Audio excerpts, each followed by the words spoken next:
Hey everyone, my name is Michael Ray. I am with Nick the Marketer, and we have Christy with Wishes Travel and Lamar with Lampshade Consulting here. And we're trying something different. So obviously, as you can tell, we're all remote right now, still dealing with COVID-19, still trying to, basically maintain our distance when we can. And we had an idea. So we decided if we have this opportunity to talk to each other and how can we help people, right? And so this is a good time where Wishes Travel, they deal with travel, they're a travel agency, so they deal with travel. Travel is a big question right now of what's going on in the world. And then Lamar with the financial coach piece of it, how do you financially plan for these type of things? So we decided, how about we do this? How about we talk about how to plan for a honeymoon?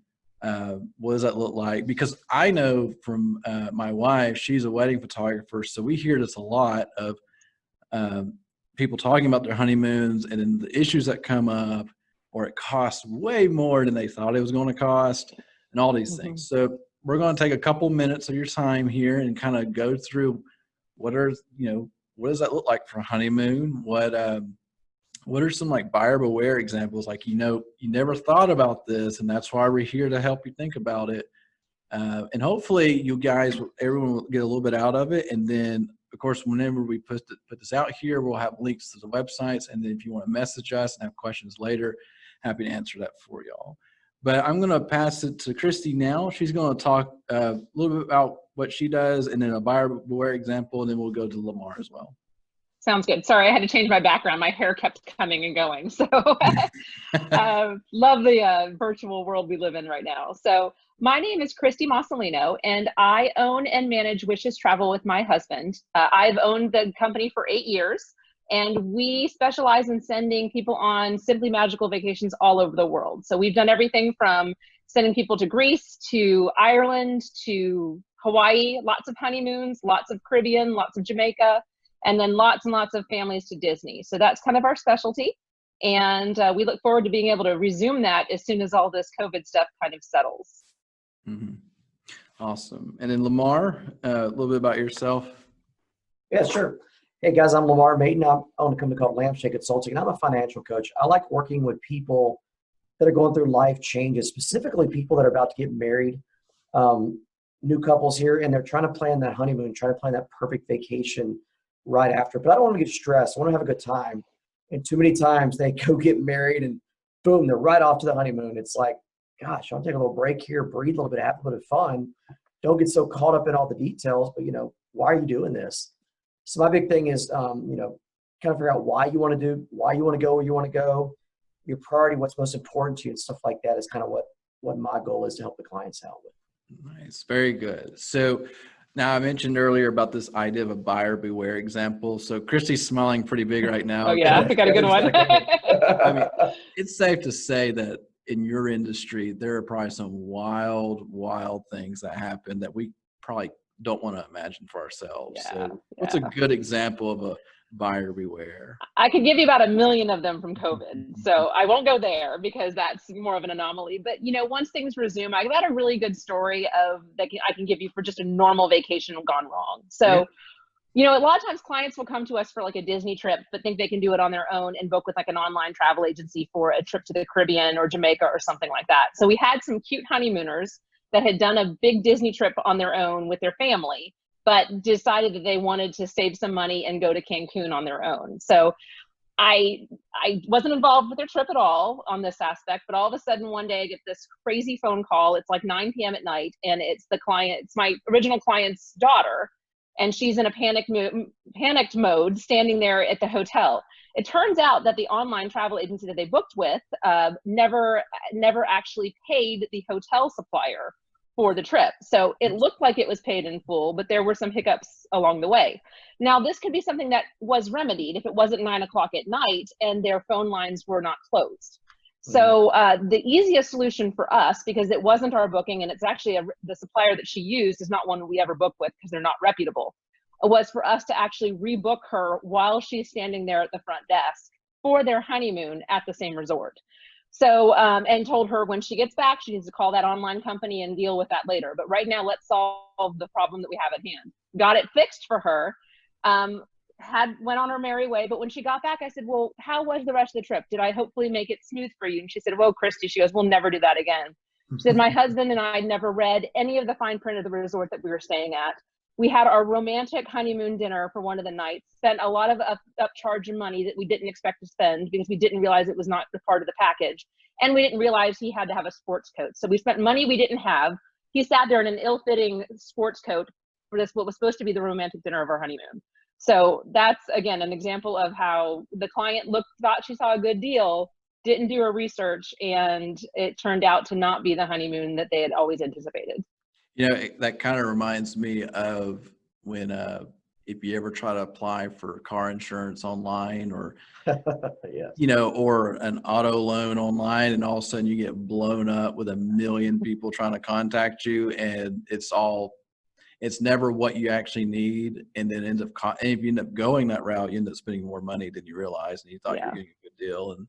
And I think all of us here can attest to, like, you know, working with local people when you have the opportunity to is always better, especially when you can literally see them face to face, or in this world, at least know that you're in the same area code and say, I need help.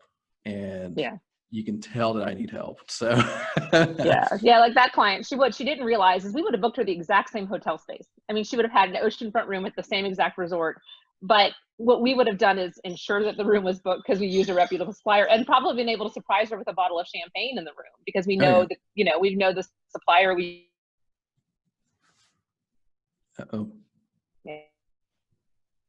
That's the advantage that you never get when you're booking online at, you know, whatever website, cheap.com. Yeah, exactly. That's funny. So Lamar, do you have any buyer beware examples or anything that, something that people may not have thought about? What I was thinking of, she was making me think of a few things. You know, one thing, of course, using a travel agency, she's going to come up with those ideas for you and know what people have done in the past that just didn't work out. But a couple of things really come to mind, and they don't think about it. Let's say you are going overseas, you're traveling overseas. A couple of things people don't think about. Number one is, are you bringing your phone with you? If you're going to have your phone with you, do you have international calling on it? Do you have international messaging? Or are you just going to connect to the internet? What's going to happen? You got to think about that, because I've seen some of those charges with a few clients, and they were really high. And it's hard to get them to reverse the charges and put you in a different package. So thinking that ahead of time and being proactive about it really, really helps out with them. And they don't come home stressed and get this bill in the mail like, oh my gosh, what do we call? Who do we call when we're up here? Another good example on the kind of the same lines is calling your bank ahead of time. So, you know, if you use your debit card overseas, you have to get them to tell them it's international. And they've got to tick a little button and ask you a few questions and turn it on. It takes a few minutes to do with your banker. And that way it protects you too, turns on all the protections and whatnot to make sure you're set, ready to go. So having those things in place too is, I've seen a very, very important, and keep the stress away from it, because nobody wants to go there and they go eat dinner and they hand them the card, and what happens? Sir, your card's been declined. It's not working. Yeah, or you're having an emergency of some sort. You're trying to use your phone, and you go, sorry, your phone's not set up for international calling. So don't want that to happen. So some things to watch out for when you're over there. Yeah, some of the simple things, like you said, like these things probably take 5-10 minutes to prepare and do. It can save you hours or days and thousands of dollars of issues down the road. That's that ounce of preparation for a pound of whatever, that type of thing. Definitely. So, well, good. So let's get into the meat of this. So we're talking about booking a honeymoon. So, and let's be honest, most people who book their honeymoon probably have never done that before. Safe to say, most of them. And they're probably trying to do an exclusive resort, something, you know, experience driven, big, you know, it's probably going to, in most cases, this might be the biggest vacation they've ever taken to this point or ever in their life. And one that they paid for. Yeah, exactly. Yeah, Good point. exactly. This is the first, like, no parents allowed vacation. Yep. But here's the thing, like, as with anything, if it's it's first time buying a home, first time buying a car, first time booking a honeymoon, what you do is you typically go online, you do a bunch of Google searches, and you hope you find all the right answers. Right. And then you think, and especially in our today's age where, I can make my own decision. I don't need somebody to help me. I'm better than that. And the reality is that's not always the best solution. Especially, let's be honest, a honeymoon is something, technically speaking, you probably only have once in your life, and you want to make sure it's memorable, and you want to make sure that it's a good memory, not a bad memory. Mhm. And so our goal is, part of this is let's talk about what does that honeymoon look like? Why does it look like that? And what can we do to help you make a better decision? And we're not saying go hire us, go hire Christy right now, go talk to Lamar how to prepare for the budget side of it. We're just saying take these tidbits and apply to what you're thinking. Right. Mhm. Straightforward. But let's get right into it. So we have a couple of questions to go through for just a little bit of a guide on today's episode. But the first question out of the gate is, what's on your wish list for a honeymoon? Like, what is that? So from Christy's standpoint, what is people typically looking for on their perfect wish list, perfect honeymoon, that type of thing? We always encourage our clients to at least come to us with a little bit of research under their belt first. So it's really hard for us to be able to say, if they come to us and say, hey, where do you want to go on your honeymoon? Well, I want to go someplace warm and tropical. Well, there's a lot of places that can meet that need. So we try to at least get them thinking with some questions that we start with to say, well, what type of vacation do you want? Are you planning on laying by a beach, a white sand beach with an ocean because you want to go swimming in it? Do you not really care if it's a swimmable beach, but you want a nice white sand beach, but a town nearby where you can go and have some nightlife? Are you looking for an adventure? So one of the first things we do is that. Secondly, with that same conversation, because this helps us kind of narrow down their destination, is their budget. There's a very big difference between staying at a luxury resort in an island that's a little more exclusive, like Antigua or St. Lucia, the British Virgin Islands, than going to Jamaica or Mexico. So, both are going to give you a white sand beach tropical experience, but the resort and the flights are going to be very different. So we need to know budget and what style of vacation that you need. Awesome. So Lamar, she mentioned budget a few times. I mean, how does one even start to even think about how to budget for something like this? Where, what is it? I mean, because I know that, and when we were preparing for this episode, there was discussions of like, hey, you don't have to pay for your honeymoon in one shot. There are options around that. So Lamar, talk a little bit about, budget wise, like how do people even prepare for this? So what's some expectations? The first thing we got to figure out, and Christy sort of mentioned this, is they got to do a little homework. We got to know what's most important to them. We know why they're going on their honeymoon. We hope they know why they're going on the honeymoon. We want to know kind of what's priority for them. Pick a couple of things out. What do you see most important? Is it's got to be next to a beach? Is it I've got to be on a cruise? Is it I've got to go to Disney and wear the ears? What is it that's most important to you? Or get the Mr. and Mrs. ears, whatever they are, at Disney. Is that most important to you? Once we have that, we can start making a list of, okay, tell me the next thing that's most important. Okay, well, we got to fly. We're not driving. Okay, that's number 3. Number 4, what's up? Okay, we care about the suite. We care about the room. We care about the food. We're going to start making these lists out, and we're going to list everything possible we can come up with. It'll be a good brainstorming session. And then they'll kind of know, they can Google these answers. How much do these little items cost? Get an idea. They can talk to Christy about that or Google it, whatever it is, and kind of get an idea how much they're going to spend on that. And they'll put how much money they have available and start subtracting. They'll probably get to a point where they're negative, like, okay, we got to clean this up a little bit. We can't quite get into this. All right, we can have a suite without the hot tub in it, stuff like that. And, really get something they can afford. And they're happy with what they chose because that's what they wanted to do.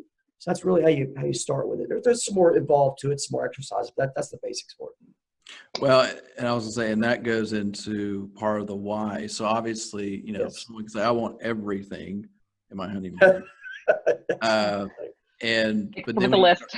Yeah. Like, I'll just take all of that, please.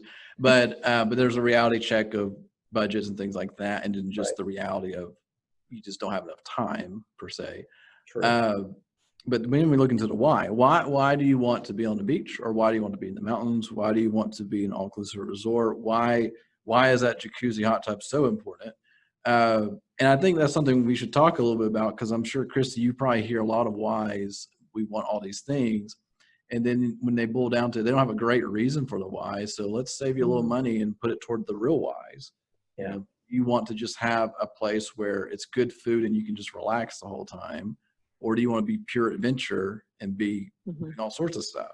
So yeah, Christy, talk a little bit about that. So with the whys, a lot of times if the whys lean us more towards like they really want the resort experience, we can really focus in on moving them to different destinations where we have a list of preferred hotels that we can go. So if they want, if they want the hot tub in the room and they want that and they want all this stuff, but they really were thinking about going very exotic, we could probably pull them back and move them over to an amazing resort in Jamaica or in Riviera Maya that's going to offer all those bells and whistles for a fraction of the cost because you save so much in airfare. So, we really do take those top priorities and kind of move it around and figure out where they want to be. So, and then also, but if the whys, like for the adventure side of things, outweigh everything, then we say, if you're going to be on an adventure, then how much time are you really going to be in that room? Yeah. And so maybe that oceanfront room in Belize isn't as important as it is to spend a couple extra days, cut off some of the island or the time on the islands there and move over into the jungle area and stay at one of those resorts. So we really do work with that to try to find how many of their top whys fit into the destination within their budget. Nice. Have you ever come across a client that could never figure out what they really wanted and you kind of had to steer them a little bit? Yeah, pretty much. A lot of the times that is the case. Especially we find first timers that have never really traveled on their own. The other one problem we run into is that everybody's got an opinion. So all their friends come at them and give them, well, I stayed here, or my family helped us with this honeymoon at this location. So a lot of times brides do come to us with a budget that's not realistic. And so we have to kind of reset expectations and say, hey, either we're going to have to do a couple things. One, we either have to push the time out a little bit, and this is where Lamar comes in about, budgeting for a longer period of time, if that's a must do for you. Or two, again, looking back on the whys, and this is another question we ask, what are you 10 years from now looking at? Looking back on your honeymoon is the most important thing that you want to tell the story of what you did for your honeymoon. Nice. And from that, we're able to usually set the expectations and kind of figure out where they need to go. I like that approach of 10 years from now, what do you want to remember about it? That's a very good question. I think people could probably ask on a lot of different services, not just the honeymoon or trips, but like, my goodness, it's kind of like, what do you want to be remembered by? That almost is basically what you're saying to a certain degree, which is pretty cool. And even, yeah, I love that question. I wish I feel like that should be asked more often for lots of other things, but very good. I really enjoyed that. And that kind of moves us into talking about pricing and so forth. And I realize there's a million factors in these things when it comes to pricing. And we talked about the idea of doing a simple, like a ballpark pricing approach. And then we can look at Lamar and say, like, what does that look like from a budgeting standpoint? And almost like, I wonder if there's even some rule of thumbs that people need to go for in terms of what makes sense and what doesn't. Because, yeah, I mean, I'd love to say I have this great, wonderful trip worked out, but I didn't realize it was going to cost me $10,000, and I thought I can get away with $2,000. And then I looked at the airfare, and that was not the case. So, but no, like, Christy, go into some ballpark pricing and things like that. What's some like really, truly expectations that are going to get out of it?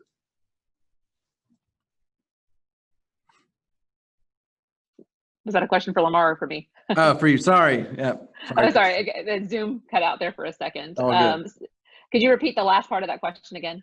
So trying to set expectations for what kind of ballpark pricing people are trying to do, like just some general ideas of, here, let's have a reality check, essentially. Yeah. Well, I can tell you where we're not going to start. So, I mean, a lot of times a bride will come to us with and they think, the $1,000 per person for a week-long vacation is going to be enough. And really, you're not going to get anything anywhere for $2,000. Once you kind of get into the threes range, you can start getting into a really nice resort in Mexico and places like that. You can find places under there, but it's going to be the bottom barrel budget on brands that I just don't feel comfortable booking. The food's not going to be of the right quality.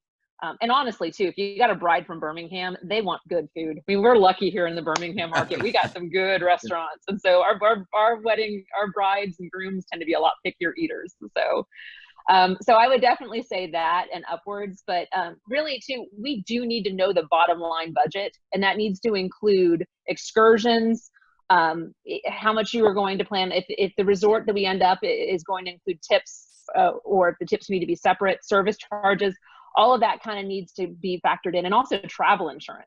I mean, we need to know kind of down bottom of the line what all of this is going to be to see where we can kind of place you. And then we've got our wiggle room, whether we're going to do an all-inclusive or we know how much we need to take out with them for food, if it's going to be more of like a nice hotel where they go into the town and eat every day. Oh yeah. Yeah, I'm glad you mentioned like the $2,000 mark, because my goodness, if people actually thought about it for a second, they'd realize, oh, airplane tickets is probably a majority of that. And then now let's talk about, we have to eat. Food's good. And then I love the fact about the Birmingham, like we're a foodie city, and so we have a high expectation on food.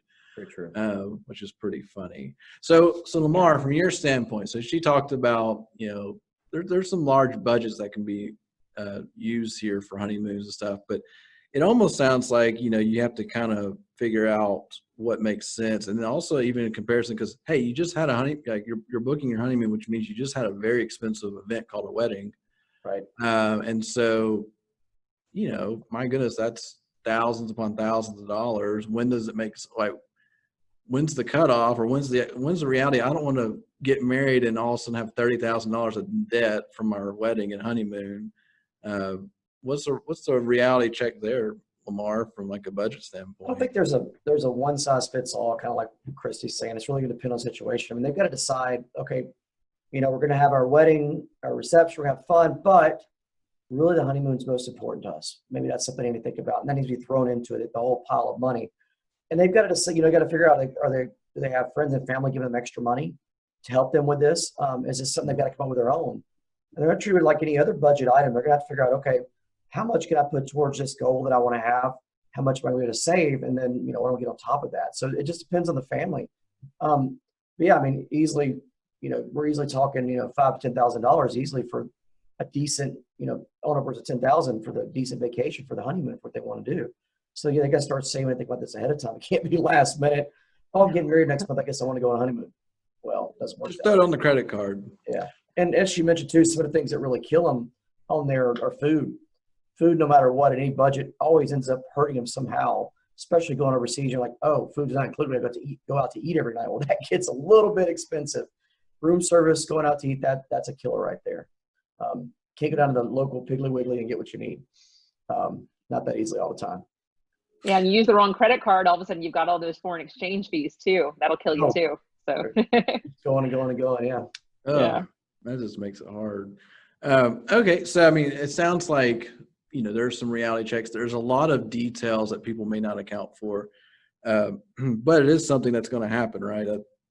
We're basically going to go, when we start booking these things, like you have to basically look at every item because it adds up. Even it seems small at first, but when you times two people for 5 days or 7 days, all of a sudden that $10 per whatever became a couple $100 and didn't even realize it. Or even, and that's something I want to just, so the final part of this episode, what we're talking about here is kind of some basic tips to look out for. I know we've kind of touched on some already. Right. This is the takeaway. So this is the part where if you made it this far in the episode, this is where you can probably pull out a notepad and jot down some things to look at. Because this is the real stuff in terms of you probably haven't thought about it, or you did, and it's not a priority to, but now we're going to make sure you understand why it should be a priority even looking at. And I have a list here, and I know one is, so we're talking about hidden fees. So Christy, I'm sure there are a million hidden fees that people do not think about that really they should be brought to light more often until they're too late and already there. So what are some hidden fees that people just brush over, don't even cross their mind, and it gets real expensive? So service fees would be the big one at like an all-inclusive resort. So some of them will include a program where it's called Limitless All-Inclusive, where literally spa treatments, everything like that are included in the entire experience. However, the service fees are not. They're not expensive, but if you are going in for multiple spa treatments day in, day out, or you're doing multiple excursions, that 25% surcharge can add up to hundreds of dollars at the end of the stay. So it's just something, if you plan on using that many of the amenities on the resort side of your trip, you need to make sure that you've accounted for that in your budget. So that would be probably one of the biggest hidden fees that we see. Okay. And then I think there's been mentions of like travel insurance and things like that, tipping and things of that nature. Yeah. I would say, so travel insurance, I mean, is that something that definitely should be looked at no matter what happens? Yeah, it's to the point where if a client is going abroad, I really don't even feel comfortable booking the trip unless they're looking at travel insurance. Okay. And it's not as much, one, you want to ensure your investment. That's number one. You know, you are spending a lot of the money on your honeymoon. And so you want to ensure that if something were to happen, you get sick before you go, any covered reason, somebody has a loss of a job, something, you know, hurricane is coming and you can't leave your home, or the destination is going to be impacted and you want to kind of cancel the trip and rebook. You want to ensure that investment. But to me, the biggest issue, and this is where a lot of people don't understand this, and we have to explain it over and over again to our clients, is that medical insurance is not covered in your destination. Your Blue Cross Blue Shield plan, your United Healthcare, your Aetna, that is domestic only. So once your boots hit the ground or you're on that cruise ship, you're at the mercy of whatever health department costs are there. So you can be in the hospital in Mexico and be told that your broken leg is now $10,000 up front unless you have some travel insurance. So that is huge to have that medical coverage when you're gone. So even if a client isn't doing cancellation coverage with us, we make sure they have some sort of pack and go policy that gives them that medical insurance when they're traveling. Nice. It kind of scares me almost. I mean, you're making me kind of nervous. It's like, oh gosh. Like, 'cause I actually remember my parents had gone to Switzerland and my mom was stepping off of a bus and slipped and her leg went up underneath the bus and she ended up like messing up her knee, but she had to go to the hospital there and it was a big ordeal. But yeah, it's scary because you just don't know. I think she had I think things were set up properly, so it wasn't a big deal from a financial standpoint, but it's still terrifying. Like, people don't think about getting hurt, you know, especially if you're doing a honeymoon, you know, you're young typically, and you're like, I'm not going to get hurt. Yeah.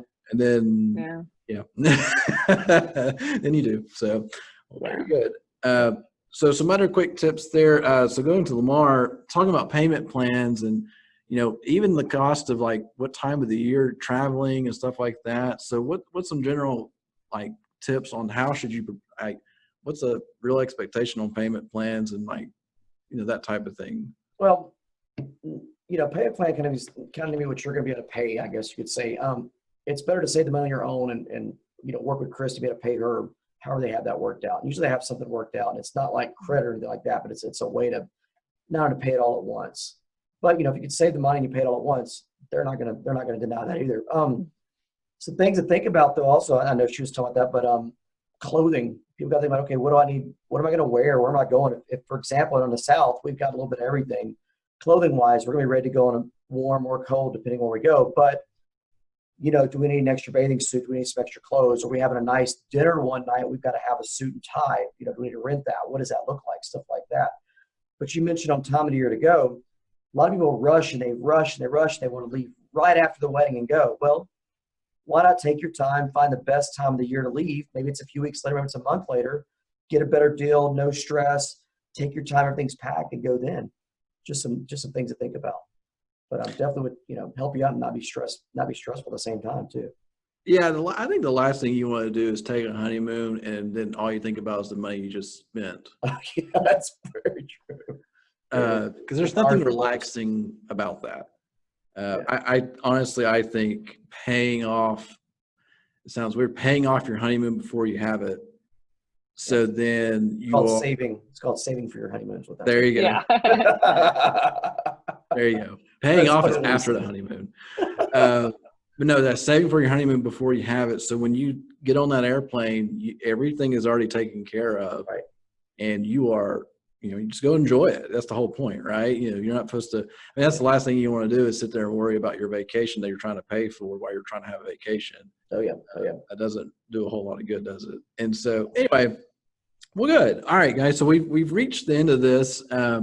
Really great information across the board. And actually it went longer than I expected it to, but at the same time, we had good information to talk about. So thank you all again for taking your time out to talk to me. This has been really good. And I hope to have more sessions like this in the near future so we can basically help people out, help them learn a little bit from actual experts, people in the field, different industries, and kind of, get rid of those questions and myths about stuff. Because I thought this was really good for honeymoons and just travel in general. I think because travel is tough right now in terms of what makes sense and what doesn't. But anyway, thank you all again for taking your time, and then we'll talk to each other soon.